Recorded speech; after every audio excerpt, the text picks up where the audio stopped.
Hello everyone, welcome back to TechPorn, and in today's video I'm gonna show you how to use ChatGPT voice mode on iPhone. So to be able to use voice mode on ChatGPT, follow along. First of all, open your ChatGPT app or using any browser. I'm using Safari.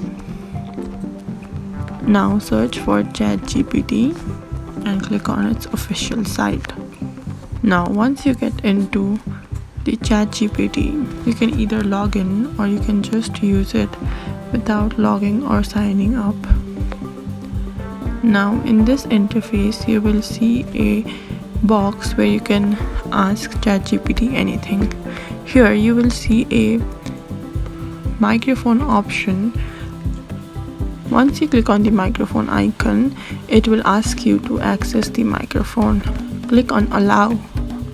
After allowing the microphone access, you can again click on the mic. Once you tick on it,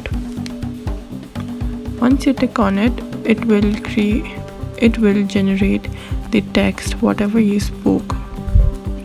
Now once you click on the send button, it will send the chat to ChatGPT and it will reply back to you in a text.